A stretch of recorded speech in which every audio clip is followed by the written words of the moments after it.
Estamos aqui nessa noite, meu irmão, com o intuito de cultuarmos ao Senhor. Já louvamos a Ele, agora existe uma palavra do Senhor para a sua vida. Amém? Amém. Você veio com sede do Senhor nessa noite, sim ou não? Amém. Amém? Amém, meu irmão. Então, eu queria que você fechasse os seus olhos aí por um momento. Vamos orar ao Senhor, pedir o seu auxílio, a sua ajuda, o seu derramar sobre nós. Ore comigo, ore pela minha vida, ore pela sua vida também. Pai, como é bom estarmos, ó Deus, neste lugar. Nós somos a tua igreja, Pai. Nós somos escolhidos do Senhor. A tua palavra diz, Senhor, que quando o Senhor estava ainda entre nós de forma corpórea, olhastes para o pequeno rebanho e se alegrastes, porque foi do agrado do Pai ocultar os mistérios dos céus, dos sábios e entendidos, mas revelar, ó Deus, a pessoas chamadas de ovelhas. Como precisamos ouvir a Tua voz, ó Pai, nesses dias. Como, ó Deus, somos necessitados do ânimo que vem do alto, que refrigera, ó Deus, e dá poder à Tua igreja, para continuar, ó Deus, na sua marcha triunfante, até aquele dia.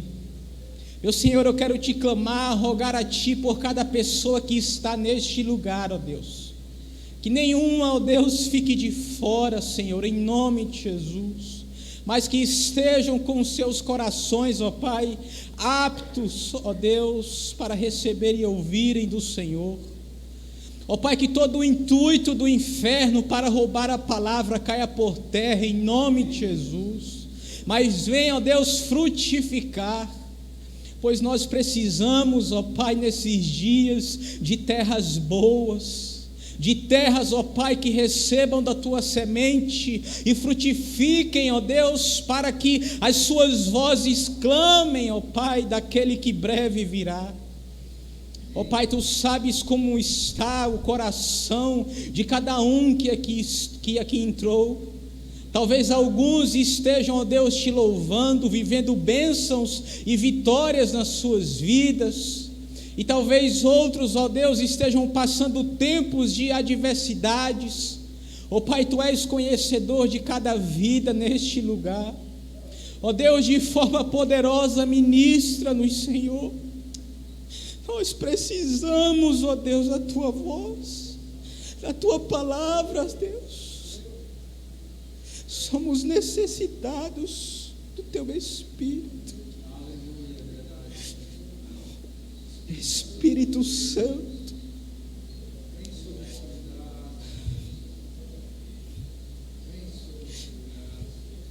ministra-nos, Deus. A Tua palavra falou, Senhor, de como estaria o mundo no final dos dias, como estariam os homens de coração duro, mais amantes do deleite do que amigos de Deus. Mas quebranta, ó Deus, o nosso coração. Ó Espírito Santo de Deus, faz os sedentos novamente por Ti. Levanta, ó Deus, uma igreja faminta.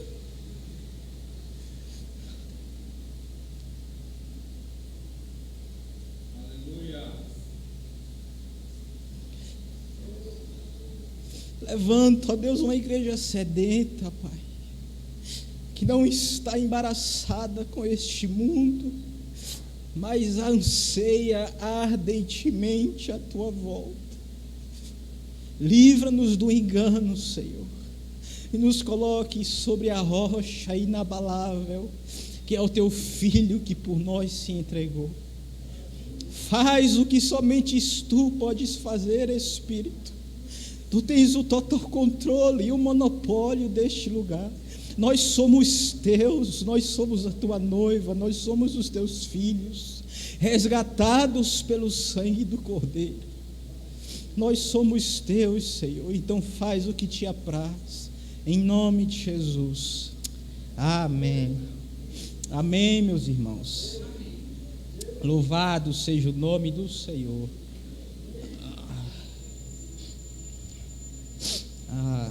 O Senhor está aqui, meu irmão. Talvez alguns de vocês ainda, Benjamin, nem tenham sentido. Seja sensível ao mover do Espírito, pois a sua palavra diz que Ele é aquele que anda em meio, lá em Apocalipse, numa palavra assim de mistério, em meio aos castiçais, que é a sua igreja. Ele passeia sobre ela. Meus irmãos, queria que vocês abrissem, por favor, lá no Salmos 40. Salmos 40 é um salmo bastante conhecido. É um salmo bastante conhecido. A gente gosta muito desse versículo 1 aí. Muita gente sabe ele de cor. Muita gente sabe ele de cor. Salmos 40, o verso 1. Todos encontraram aí? Amém? Amém. Amém. Diz assim, nós vamos ler do 1 até ao 3, tá? Esperei com paciência no Senhor, e Ele se inclinou para mim e ouviu o meu clamor. Tirou-me de um lago horrível, de um charco de lodo, pôs os meus pés sobre uma rocha, firmou os meus passos, e pôs um novo cântico na minha boca, um hino ao nosso Deus. Muitos o verão e temerão, e confiarão no Senhor. Amém? Amém. Meus irmãos, a gente vai falar um pouco nessa noite. É um assunto muito grande e vasto.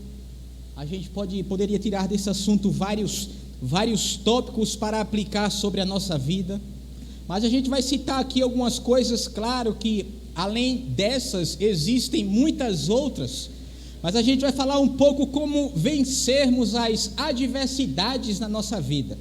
Vocês têm adversidade, sim ou não? Quem aqui nunca teve adversidade na vida? Em nome de Jesus, vem aqui na frente, coloca a mão sobre a minha cabeça e ora pela minha vida. Todos nós, meus irmãos, temos adversidades nas nossas vidas, e muitas delas, se nós não nos atentarmos, se nós nos descuidarmos, ela pode, infelizmente, fazer um grande estrago na nossa vida, na nossa família, naqueles que estão em nossa volta.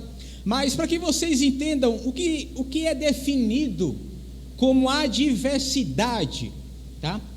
Adversidade, a gente pode dizer, em primeiro lugar, que é algo que se encontra ou se apresenta em oposição a você. É algo que está contrário.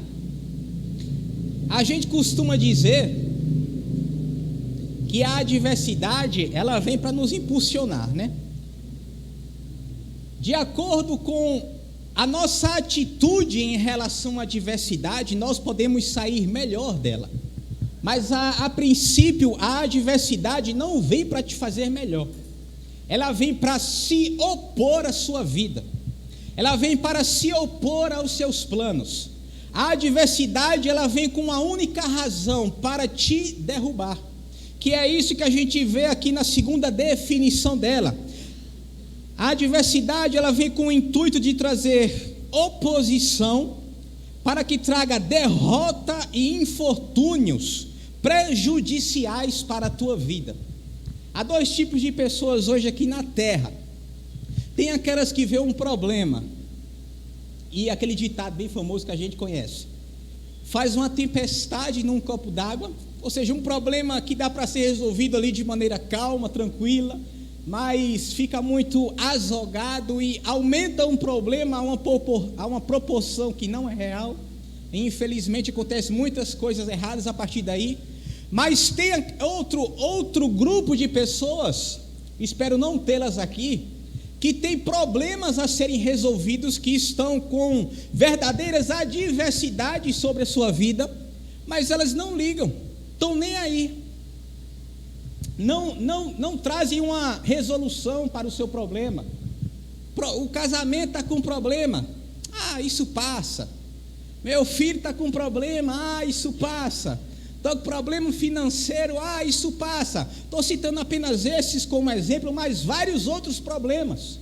Tem dois tipos de pessoas: aquelas que veem um problema e aumentam demais ele, há uma proporção que não era para aumentar, e tem aquelas também que vê o problema e não age para resolver ele, fica nem aí, estou nem aí, e quando menos espera e for tentar resolver, o problema chegou numa proporção maior do que o esperado, e causa males, destruição em tantas outras coisas. Entenda, quando você tem uma atitude correta diante da adversidade, e você identifica a sua adversidade, você luta contra aquilo que está se opondo a você, e você tem e obtém com a força do Senhor vitória sobre aquilo, e aquilo te faz melhor, aquilo te faz mais experiente, aquilo te faz um vencedor, quando você tem uma atitude correta diante da adversidade. Mas se nós tivermos uma atitude correta diante daquilo que está se opondo a nós, meu irmão, um caos pode acontecer sobre a nossa vida. Então entenda, as suas adversidades não podem ser deixadas de lado. Nós temos que encará-las e resolvê-las, amém? Não podemos deixá-la passar. Nós temos adversidade, temos que identificá-la e temos que lutar contra ela. Porque se deixarmos de qualquer forma, ela vai se aumentando e pode trazer infortúnios e prejuízos sobre a nossa vida. Então a adversidade é algo que vem para se opor a você, algo que vem para se opor com o intuito de trazer derrota, infortúnio sobre você, para lhe prejudicar. Então, como nós nos atentarmos para as nossas adversidades, para os nossos problemas e termos vitória sobre ele? Tem muitas coisas que a gente poderia falar, meu irmão, mas vamos citar aqui apenas algumas delas, para que a gente possa sair daqui com algumas armas para vencermos as nossas adversidades, amém? Você quer ser vitorioso sobre os seus problemas, sim ou não? Amém, querido. Então, primeira coisa que nós acabamos de ler aqui, o primeiro ponto que nós podemos falar para qualquer pessoa que deseja vencer as suas adversidades, é uma palavra que não é aceita por muitas pessoas. Eu até ministrei uma vez sobre ela, mas eu vou apenas citá-la aqui. Para vencer as suas adversidades, para que eu vença as minhas adversidades, nós temos que ter uma palavra muito bonita: paciência. É uma palavra que muita gente, quando escuta, já fica até, dá um negócio aqui, um nervosismo, né? Mas é algo, querido, que nós devemos nutrir e exercitar, é a paciência. Se você deseja ser vitorioso sobre as suas adversidades, você vai precisar aprender a ser uma pessoa paciente. Ser paciente nada mais é, meu irmão, de forma assim muito simplória, saber esperar de forma calma. Porque entenda aqui comigo, Salmos 40, versículo 1, Davi diz o seguinte, num momento que ele estava passando ali, ele diz que esperou com paciência no Senhor, ele se inclinou para mim e ouviu o meu clamor. Eu já falei uma vez que todas as nossas adversidades, quando estamos passando por ela, quando temos a atitude correta em relação a ela, há um propósito específico nela, para que eu e você venhamos sair melhor. Pessoas estruturadas, mais fortes, com experiências para ajudar outras pessoas. Então, por isso é necessário o fator paciência, para passar de forma calma sobre esse infortúnio que está sobre a sua vida. Davi escreve ali, querido, deixa relatado para mim e para você, que durante o seu momento de paciência, Deus se inclinou para ele e ouviu atentamente o seu clamor. E olha o que ele diz, continuando no verso 2: tirou-me de um lago horrível, de um charco de lodo. e pôs os meus pés sobre uma rocha e firmou os meus passos. Olha onde o salmista estava esperando com paciência. Hoje talvez você espera com paciência assistindo a Amazon Prime, você espera com paciência assistindo Netflix, você espera com paciência, sei lá, fazendo tantas coisas boas. Mas olha o que o salmista diz, qual era a situação dele e onde ele estava esperando com paciência no Senhor. Ele diz: olha, Deus tirou-me de um lago horrível e de um charco de lodo. Ele não estava esperando com paciência no Senhor num ambiente favorável para ele. Ele diz que estava numa armadilha, estava se sentindo como um preso num charco de lodo. Não era um ambiente nada favorável, era algo que estava se opondo à sua vida. E ele diz: nesse lugar de infortúnio, de oposição, eu me dispus a esperar com paciência em Deus.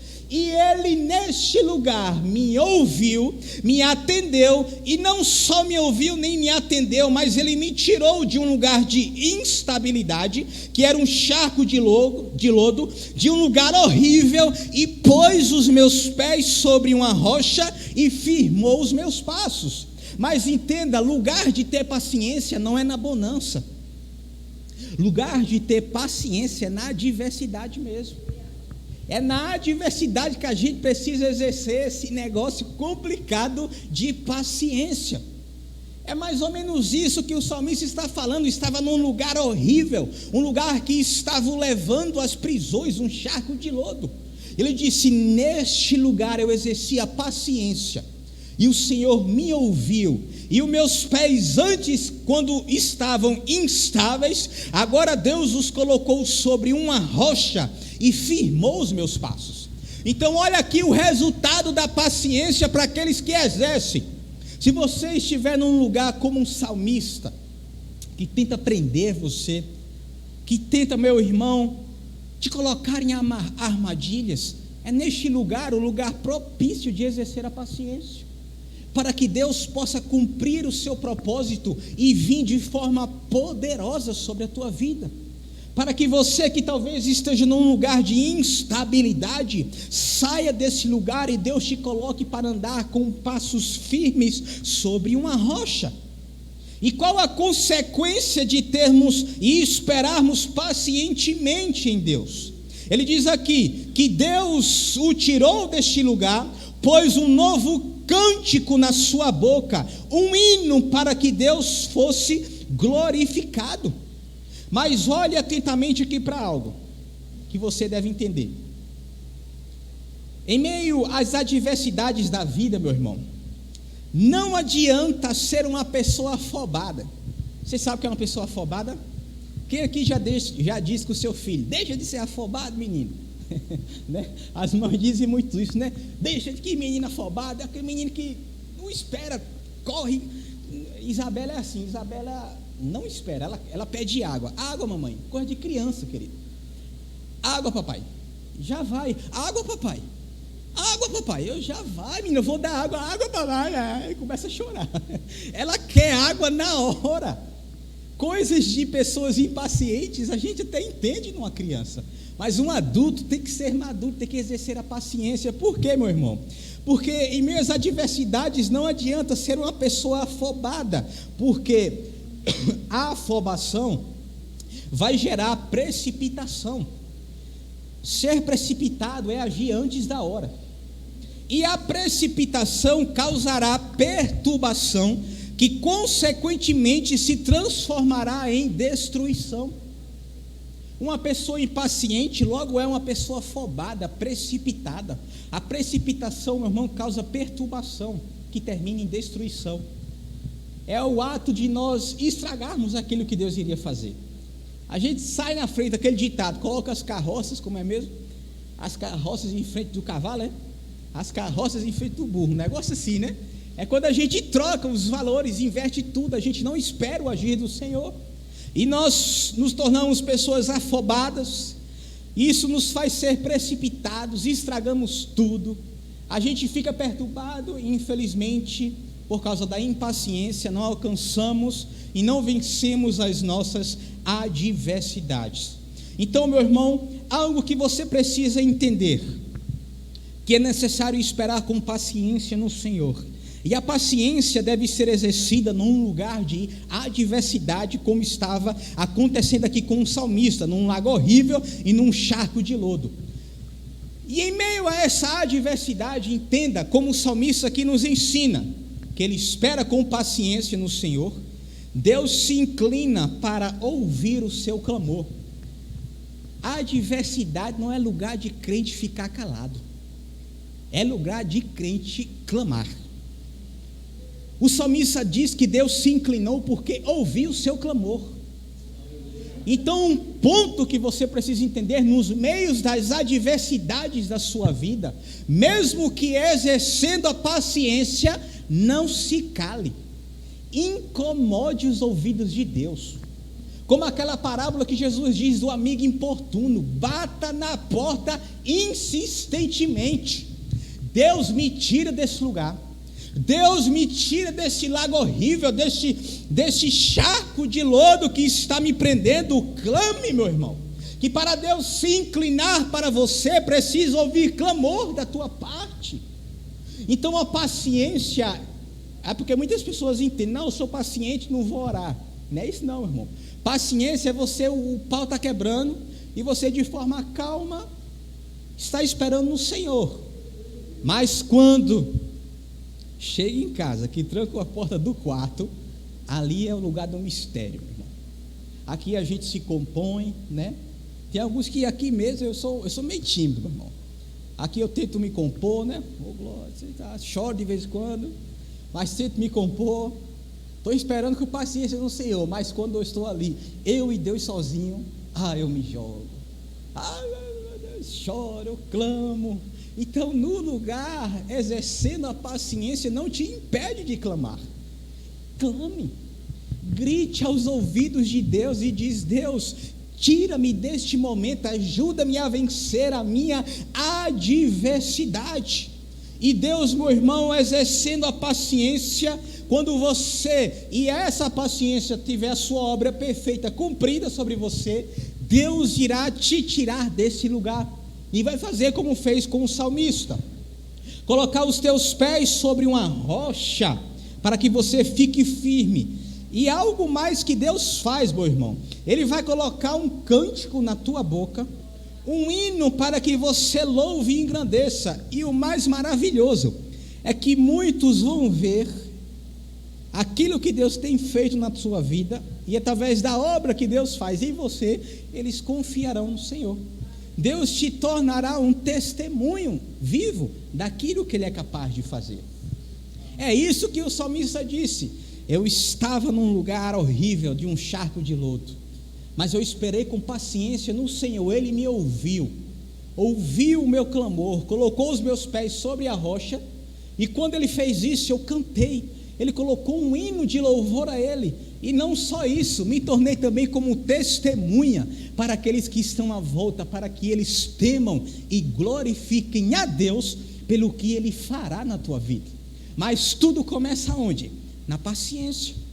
Porque se formos impacientes, meu irmão, a gente vai se precipitar e estragar um monte de coisa. Então, peça ajuda ao Senhor.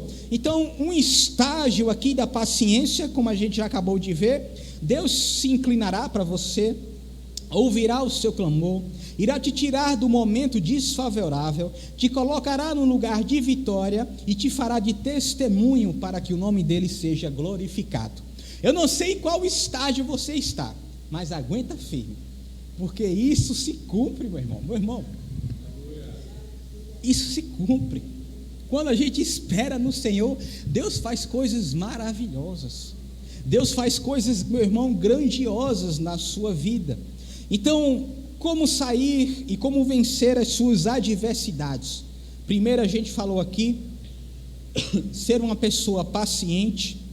E um segundo ponto, meu irmão, que está totalmente ligado com a paciência, é que você precisa ser uma pessoa de esperança. O que é esperança? É a capacidade, meu irmão, de você olhar para o futuro e acreditar que coisas boas vão acontecer na sua vida. Pense numa dificuldade que a gente tem hoje de acreditar que coisas boas acontecem na sua vida. Tem gente que é muito pessimista, meu irmão. É muito pessimista. Não consegue ver bondade na sua vida.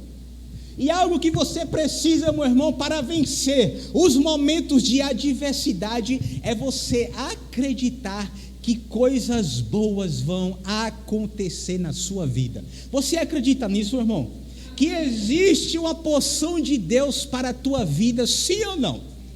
Então você precisa acreditar nela. Então, no momento da adversidade, além de exercer a paciência, você também precisa estar olhando lá na frente e dizendo: agora está ruim, mas amanhã eu vou louvar a Deus. Amanhã eu vou glorificar o nome do Senhor. Amanhã eu vou testemunhar as vitórias de Deus sobre a minha vida. Hoje eu estou clamando, mas amanhã o nome de Deus será glorificado pela obra que Ele fará na minha vida. A gente precisa acreditar nisso. Eu não vou acreditar por você. Na verdade eu até posso, mas você tem que crer, meu irmão, porque isso vai te dar uma força para que você não desista, para que você não seja destruído pela adversidade. Como o salmista fala, diga também que você vai crer que as bondades do Senhor se manifestarão na sua vida, que você vai ver os milagres do Senhor acontecendo sobre você. E nós precisamos olhar para o amanhã, meu irmão, e deixar de ver só derrota. Quando você olha para o amanhã, o que você enxerga na sua vida? Seja sincero com você mesmo, viu? Benjamin, como você vê a sua vida, meu irmão, daqui a 2 anos? E aí? É claro que nada acontecerá de forma mágica, né? Por isso que a gente está vendo aqui algumas atitudes para como nos comportarmos para vencer as adversidades e para que amanhã estejamos louvando ao Senhor. Pensa comigo agora, como você se vê daqui a 5 anos? Você se vê aonde?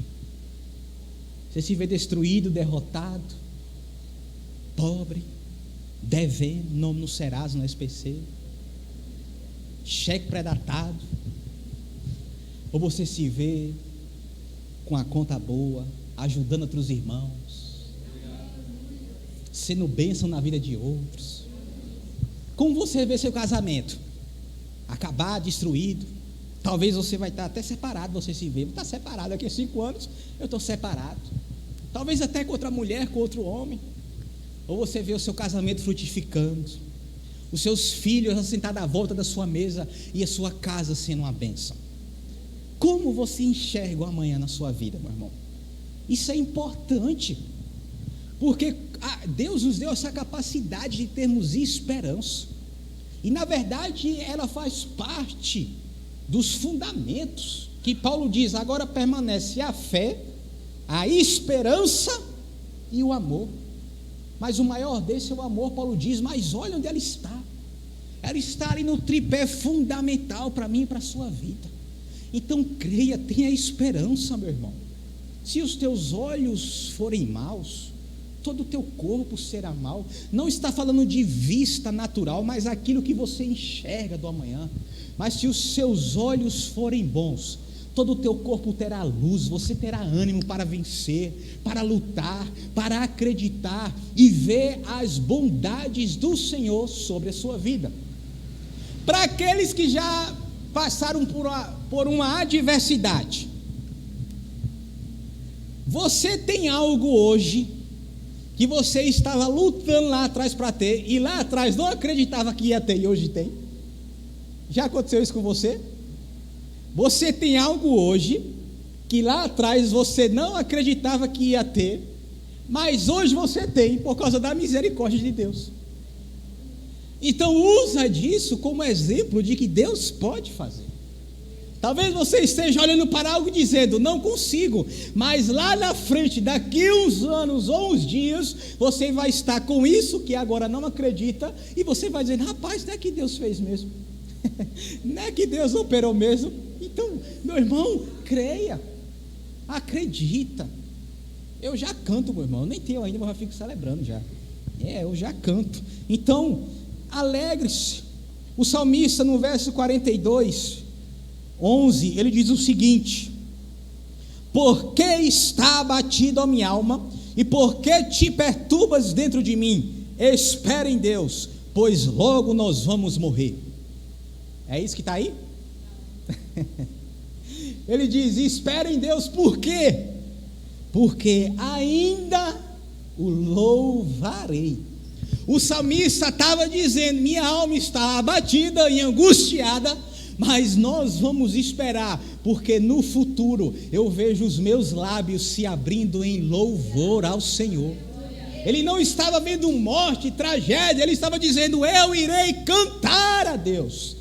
Amanhã eu irei louvar ao Senhor. Hoje você está clamando, mas amanhã o seu clamor não vai ser mais de choro nem de tristeza, mas de cânticos de vitória ao Senhor. Então, como o salmista, olhe para o seu presente, mas não se detenha só naquilo que está acontecendo agora. Abra sua boca e diga: ainda louvarei, ainda glorificarei, eu vou louvar o nome do Senhor, e todos verão o que Deus há de fazer na minha vida. Acredita, meu irmão, acredita. Não é pregação coach, é palavra de Deus, porque Ele pode fazer. Romanos 12, Paulo escreveu e disse: alegrem-se na esperança, sejam pacientes na tribulação e perseverem em oração. Eles começam dizendo: alegrem-se na esperança. Meu irmão, a esperança não é para você ficar triste com ela, é para você ver o que já vai acontecer amanhã e já começar a glorificar a Deus desde agora. Deus vai fazer, Deus vai operar. Então por isso eu já estou alegre, por isso eu já canto, por isso eu já glorifico. Como Paulo disse lá em Romanos 12, alegrai-vos na esperança. Deus te deu o direito de você se alegrar quando olhar para o amanhã. Não seja uma pessoa pessimista ao olhar para o amanhã. Use estes elementos como paciência e também como a esperança, e crendo no poder de Deus, alegre-se no que Ele fará. Mas tem um detalhe, meu irmão, eu já passei por isso já. Há pessoas hoje que têm medo de ter esperança, com receio de serem frustradas e decepcionadas. Eu conheço uma pessoa, não é daqui não, ele diz que não espera nada de ninguém, inclusive de Deus. Eu não espero nada, porque se não acontecer eu não me decepciono. É melhor estar assim do que eu esperar e não acontecer e eu me decepcionar. Vê como o cara já determinou derrota sobre a sua vida. Eu não vou acreditar em bondade não na minha vida não, Benjamin. Eu prefiro acreditar que tudo vai ser normal, porque se acontecer eu me alegro. É melhor assim do que eu acreditar que vai acontecer e não acontece. Aí eu fico frustrado, fico triste de novo. Ô, meu irmão, se você é assim, lança isso fora. Viva pela palavra de Deus. Pega a ousadia do salmista: ainda louvarei. Como Paulo falou, alegre-se na esperança. Vença este medo miserável que tenta parar você. Provérbios 10, 28, abra comigo.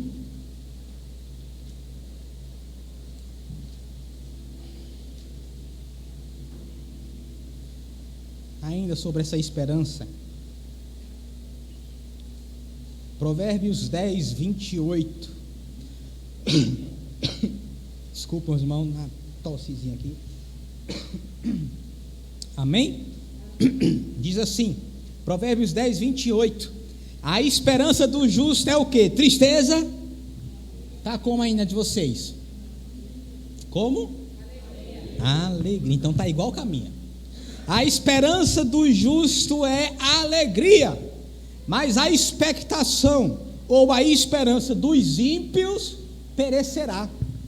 Meu irmão, a Bíblia diz que os ímpios têm esperança, expectações para o futuro, muitas delas más. E o Senhor diz que essa esperança Ele frustra.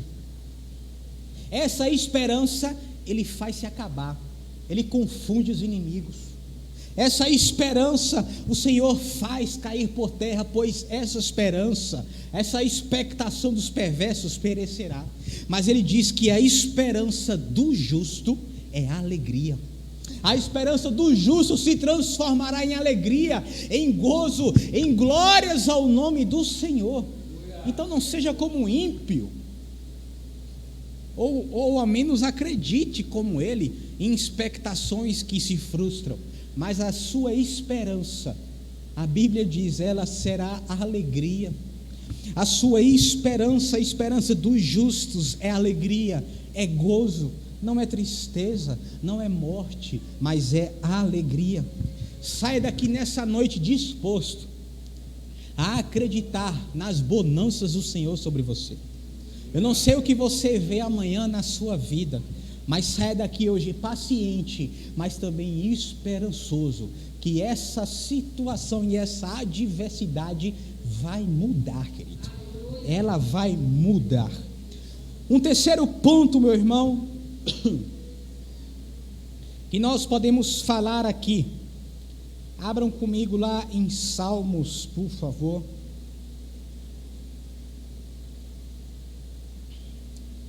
Salmos 20.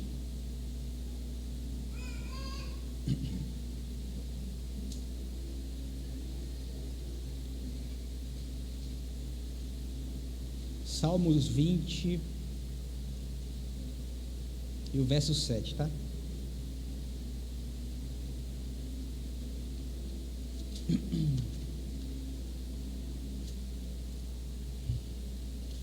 Amém? Salmos 20, o verso 7. Terceiro ponto que nós vamos falar para vencermos as nossas adversidades. O primeiro é ter paciência. O segundo, esperança naquilo que Deus fará. E algo que também está totalmente ligado à paciência e à esperança é confiança. 27 diz o seguinte: uns confiam em carros e outros em cavalos, mas nós faremos menção do nome do Senhor nosso Deus. Essas três coisas que eu destrincei aqui para vocês estão totalmente interligadas entre elas, porque quem tem paciência tem que ter esperança, e quem tem esperança tem que ter confiança. Por quê? Durante o momento da paciência, você vai estar agindo em esperança, crendo que o amanhã vai ser melhor, e trabalhando para isso, buscando a Deus para isso, jejuando, buscando ao Senhor, para que Deus faça milagres na sua vida. Mas não pense que nos momentos da adversidade que Satanás vai ficar de boa, de que vai ficar tudo bem. Durante esse processo vai vir desânimo, vai vir tristeza, muitas vezes frustrações, desconfiança. E qual é a base que nos sustenta nesse processo de paciência e esperança? É aí que a confiança entra, de crer que Deus é fiel, de crer que Ele fará o que prometeu. Porque entenda, confiar é depositar a sua segurança em algo, ou no nosso caso, em alguém. Muitas pessoas podem confiar em dinheiro, em uma outra pessoa, mas nós confiamos em algo ou em alguém, se tratando de Deus e dos atributos deles que podem se manifestar na nossa vida, como bondade, misericórdia. Então a nossa confiança significa estar em entregar a nossa segurança a Deus. Entenda, 3 aspectos são necessários para que você construa uma relação de confiança. O primeiro, você precisa conhecer em quem você vai confiar. Você confia em alguém que você não conhece? Porque muitas pessoas hoje não confiam em Deus, porque não conhece, não sabe quem é Deus. A gente pode falar aqui, confia em Deus, mas muitas pessoas que estão aí ouvindo não conhecem Ele. O conhece somente de ouvir falar, e não das manifestações de Deus na sua vida. Então, para que você confie em Deus, primeiro ponto é: você precisa conhecer em quem você confia. E para conhecer é necessário se relacionar. Você nunca vai confiar em Deus se você não criar um relacionamento com Ele. Você precisa criar histórias com o Senhor. Você precisa criar relacionamento com Deus. Não se confia em quem não conhece. Se você desconfia de Deus, é porque você precisa melhorar o seu conhecimento de quem Ele é.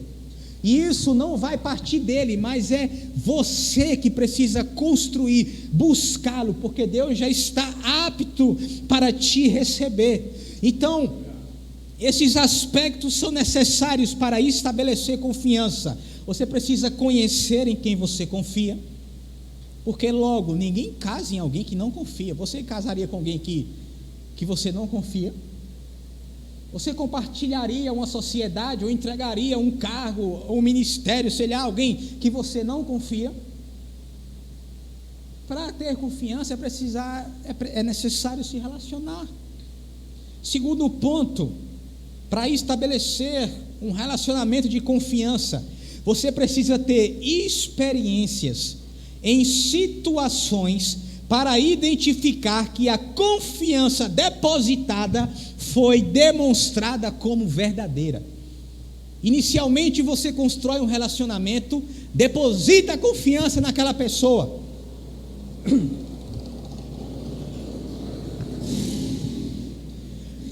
Você vai construindo um relacionamento, conhecendo aquela pessoa, e nesse relacionamento você deposita confiança.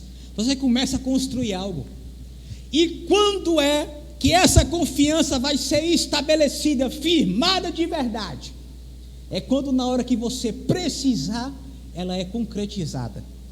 Quem aqui nunca, infelizmente, já passou por isso? Você começa a se relacionar com a pessoa, confia nela, e na hora que você mais precisa, o que é que ela faz? Dá no pé. Então a confiança construída naquele relacionamento foi uma mentira. Por quê? Porque o segundo ponto não se concretizou, que é nas experiências, em situações que você vai identificar que a confiança depositada naquele alguém é verdadeira. Então, para confiar, você cria um relacionamento, e é nas experiências e nos momentos que ela precisa ser exercida que você vai conhecer quem realmente a pessoa é. E como isso se aplica em Deus? É o seguinte: você começa a criar relacionamento com Deus, construir relacionamento com Ele, você começa a confiar nele, e na hora que você precisa e clama, Deus faz. E a gente fica todo besta. Meu Deus, não é que é verdade mesmo? Não é que Deus livra? Não é que Deus opera mesmo? Não é que Deus faz maravilhas mesmo? Então, na hora da dificuldade, quando a confiança precisará ser estabelecida, Deus vai estar lá. Ele não decepciona, meu irmão. Deus, Ele cumpre as suas promessas. Ele conhece os que confiam nele. Ele sabe pelo nome aqueles que confiam nele. E na hora da adversidade, quando você diz: estou quase morrendo, Deus vem estar lá presente, muda a situação, e você diz: meu Deus, Ele faz mesmo. E com isso você cria história, cria relacionamento. Você só precisa de uma experiência verídica na sua vida de como Deus é fiel, meu irmão, e ela vai te servir por toda a caminhada na fé, para que você continue acreditando que Deus pode fazer.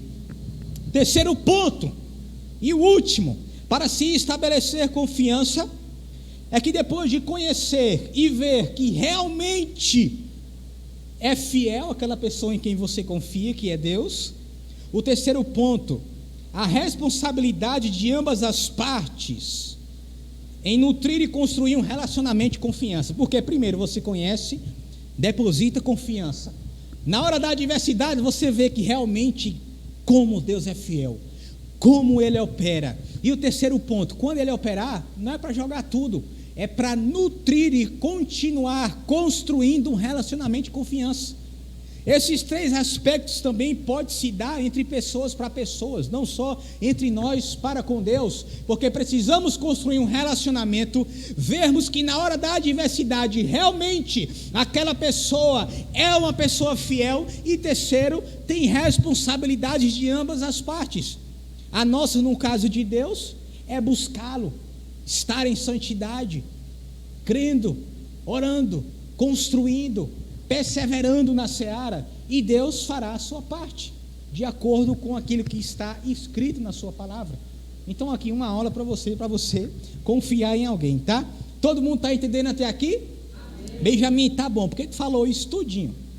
Porque em Salmos 20, no versículo 7, Davi diz o seguinte, meu irmão: uns confiam em carros e outros em cavalos, mas nós faremos menção do nome do Senhor. Isso aqui que Davi estava falando não é fácil não, porque carros e cavalos, naqueles tempos, era segurança, era poder, significava paz, significava controle, domínio. Davi estava dizendo, uns confiam em carros e em cavalos, que era sinal de força, de poder. Meu irmão, tinha cavalo que era estrondoso, derrubava a muralha de pessoas, passava rasgando tudo. E Davi disse, eu tenho essas forças comigo, eu tenho essas coisas que muitos têm estabelecido confiança, mas ele diz, eu recuso elas para confiar em Deus. Quem é que diz um negócio desse? É alguém que conhece a Deus. Como Davi, hoje nós temos os nossos carros e os nossos cavalos. Sim ou não? Nós temos hoje. Muitas pessoas confiam em dinheiro, num braço amigo, numa posição na empresa, em tantas coisas, num governo, num prefeito, num governador. Tem gente que confia em tantas coisas. Mas nós precisamos chegar a um ponto como Davi, de conhecer a Deus e a sua fidelidade, ao ponto de nós recusarmos toda confiança extra que esteja fora de Deus. Meu irmão, uma vez eu li um livro, pensa num livro que me impactou. Ele falava sobre, eu já citei ele aqui uma vez, do Guilherme Maldonado, pastor muito usado por Deus na Argentina. Ele falava sobre os substitutos da glória de Deus. Pensa comigo, por que é mais fácil acontecer milagre na África do que aqui no Brasil? Ele faz essa pergunta, né? Por que é mais fácil acontecer milagres em países escassos e pobres do que aqui no Brasil? É porque lá eles não têm os substitutos da glória de Deus. Lá eles só têm Deus. Os missionários na África só tem Deus, não tem instituição financeira, só pode contar com a igreja e só pode buscar a Deus. Então é nessa situação que Deus opera. Mas aqui a gente tem um monte de substituto feito, ele diz, né? A gente está com problema financeiro, em vez de clamar a Deus, qual é o substituto da glória de Deus? O banco. Vamos para o banco, vamos fazer um empréstimo de 72 vezes, sangue de Cristo. A gente está com um problema de saúde, vamos buscar um médico, né? Isso é lícito, meu irmão, mas entenda o que eu quero dizer. A gente só confia em Deus quando o médico diz assim, ó, não tem mais nada o que fazer. Quando o médico diz não tem mais nada o que fazer, a gente, oh Deus, agora é com o Senhor, Pai. Mas lá na África não, meu irmão. Lá na África a escassez é tão grande que deu uma gripe, é Deus. Está quase morrendo, Jesus, a gente só tem o Senhor. O negócio está ficando mal, Deus, a gente só tem o Senhor, meu irmão. Na África é um negócio de louco, é câncer sendo arrancado, é câncer sendo cuspido, é morto levantando, é braço nascendo de novo. O povo só tem Deus. Aqueles que conhecem não têm os substitutos da glória de Deus, tá? Entendo o que eu estou falando. Veja bem, eu vou procurar mais médicos. Não, irmão, não é isso não, ninguém aqui é doido, tá? Mas a sua confiança estará em carros, cavalos, ou você fará menção do nome do Senhor? Eis a questão. Porque para vencer os momentos de adversidade, é fundamental confiança em Deus. Porque quem tem paciência tem esperança. E quem tem esperança precisa confiar. E para confiar você precisa conhecer o Deus que você serve. Amém, meu irmão? Amém. Então crie um relacionamento com Deus ao ponto de você confiar no seu Senhor. Para que você possa dizer, olha, uns confiam em carros, outros em cavalos, mas porque eu conheço a Deus, eu vou fazer menção do nome dele, porque eu irei o glorificar. Então, meu irmão, nesse momento de adversidade, para vencê-la, exerça também a confiança no Senhor. Meus irmãos, e o penúltimo, algo importante também, para que a gente entenda, para vencer os momentos de adversidade, eu quero que vocês decorem, vocês aprendam. Vamos lá, se vocês estão craques. Qual foi o primeiro? Não, o primeiro ponto que eu falei, paciência. Vamos lá? Eu quero ver mesmo se esse povo está aguardando. O primeiro foi o quê? Paciência. O segundo? Esperança. E o terceiro? Isso aí, decora não, tá? Paciência, esperança e confiança, vai guardando. E o quarto, para que você vença as suas adversidades, tenha amigos. Amém? Você tem amigo? Tem mesmo? Amigos. Para vencer as adversidades, precisamos de amigos. Nós precisamos, meu irmão, cultivar relacionamento. Tem pessoas que abrem a boca e dizem, eu não tenho amigos. A gente está vivendo um tempo tão escasso de confiança. Está complicado, meu irmão, a gente ter amigos. Mas nós precisamos orar e pedir a Deus amigos. Eu oro para Deus, meu irmão. Deus, eu preciso de amigos. Deus, eu quero amigos. Meu irmão, amigo não tem nada a ver com best friend. Best friend forever, essas besteiras. Amigos não é relacionamento que se estabelece somente ali na juventude, na adolescência e depois vai embora. A gente está tão escasso do que é ser amigo, meu irmão, que a gente qualquer relacionamento, a gente diz que é amigo da gente. A gente precisa ter amigos. Os amigos, meus irmãos, eles nos ajudam em tempos de angústia. A gente está tão egoísta ao ponto de só buscar a Deus e não querer criar relacionamento com pessoas que estão próximas de nós. Provérbios 18, 24. Abra lá comigo. Você vai sair daqui hoje à noite orando para que Deus te dê amigos. Amigos de verdade. Provérbios 18, 24. Texto bastante conhecido.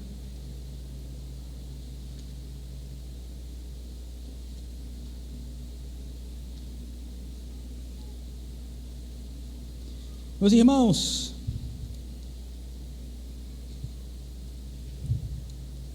a ciência diz que para você conhecer uma pessoa que é saudável mentalmente, de verdade, ela tem que ser uma pessoa que cria relacionamentos duradouros. Desconfie de pessoas que não conseguem criar relacionamentos duradouros. Provérbios 18, 24 diz o seguinte: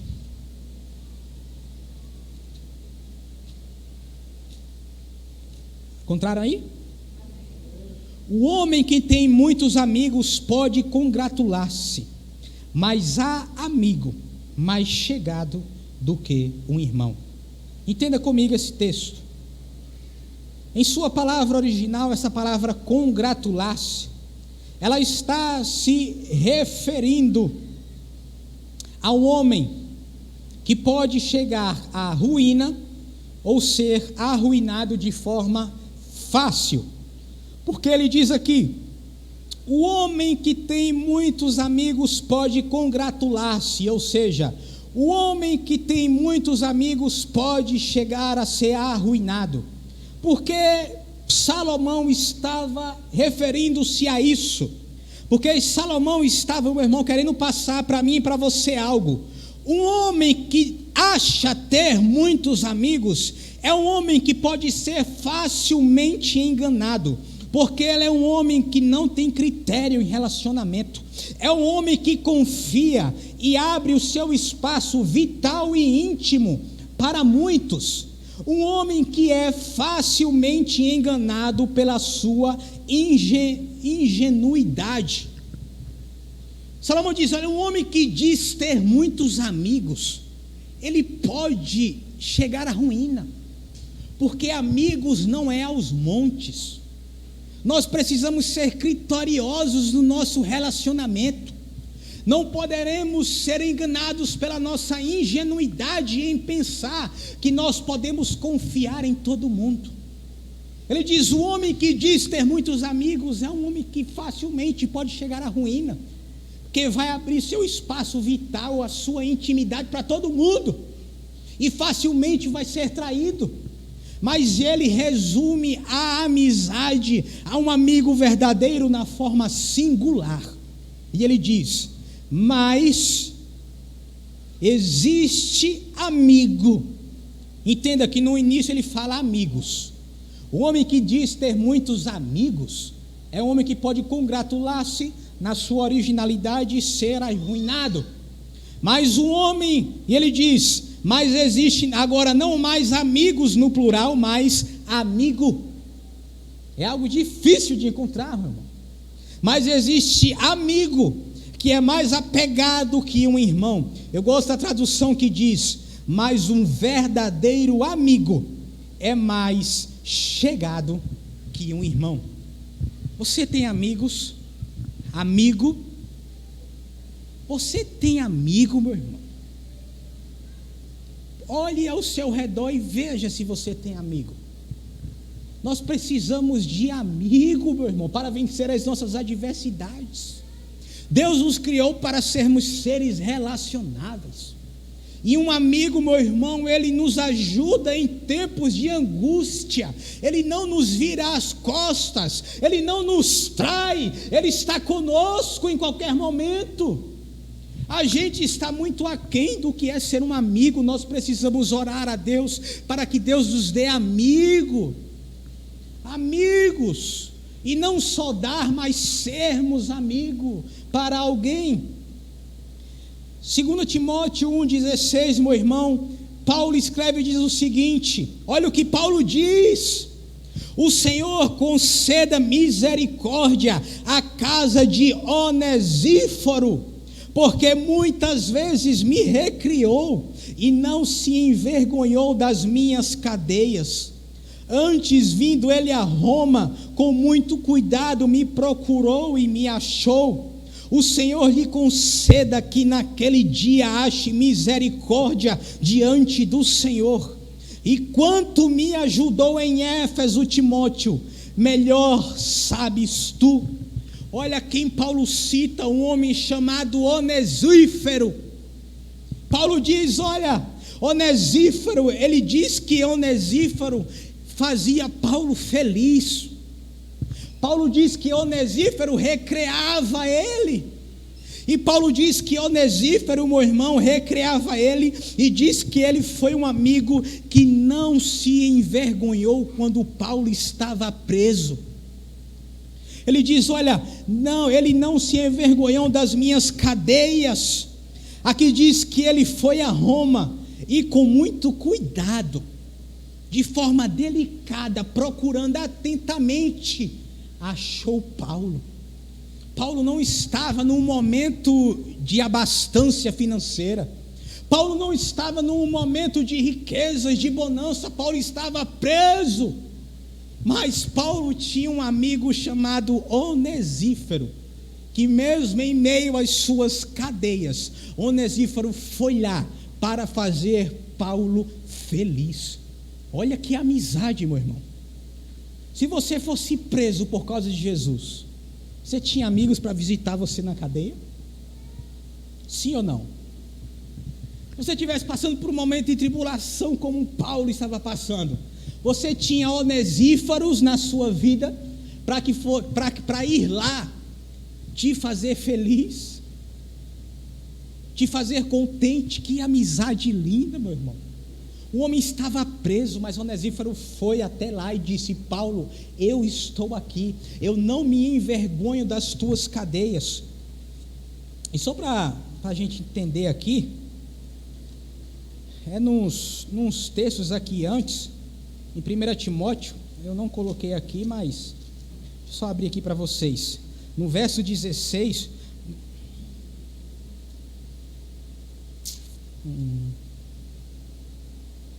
Primeira Timóteo, segunda, na verdade.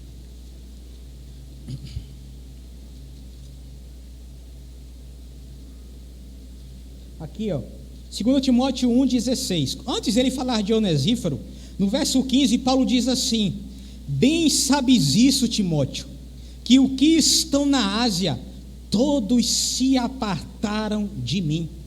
E ele diz e cita o nome, que foi Fígelo e Hermógenes. Paulo sabia o que era abandono, meu irmão. Paulo sabia o que era ser traído. Ele disse: Timóteo, olha, fui abandonado na Ásia. Aí depois ele fala de Onesíforo, um amigo fiel, que não se envergonhou das suas cadeias, mas estava lá com ele, recreando a Paulo. Filipenses 2,25, Paulo também falando de um homem muito importante para o seu ministério, ele diz: julguei contudo necessário mandar-vos, ó Filipenses, Epafrodito.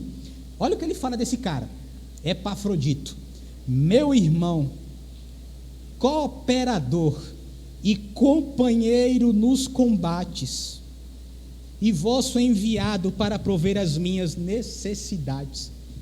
Meu irmão Epafrodito era de Paulo cooperador, irmão, ele diz, e companheiro nos combates. Você está conseguindo entender que Paulo não era um super-herói? Paulo era alguém que, para vencer as suas adversidades, ele contava com amigos. Ele estava na cadeia, os amigos iam visitar. Aqui Epafrodito supriu as suas necessidades. Eu quero te incentivar nessa noite, meu irmão, em nome de Jesus, ore para que Deus te envie amigos. Mulher, em nome de Jesus, ore para que Deus te envie amigas. Não amigas, sabe, enviadas do diabo, mas mulheres de Deus. Homens de Deus, amigos que em qualquer momento estarão contigo, meu irmão. Nós precisamos de amigos. Nós precisamos de amigos para vencer as nossas adversidades. Precisamos de paciência, de esperança, de confiança, mas também nós precisamos de amigos, meus irmãos, que nos ajudarão, que nos darão e nos dirão palavras de ânimo, que estarão conosco. Vai dar certo. Olha, acredita, Deus é contigo. Amigos que falem a verdade quando é necessário, mas pessoas que nos amem. Ore a Deus em nome de Jesus, para que em suas adversidades Deus faça nascer pessoas que são verdadeiramente amigos e amigas suas. Amém? Você quer amigo ou não? Amém. Quer? Então ore a Deus. Eu já tenho amigo, já tenho amiga. Oh, que bênção, meu irmão. Nutra essa amizade. Seja e tenha também. Se torne um amigo verdadeiro.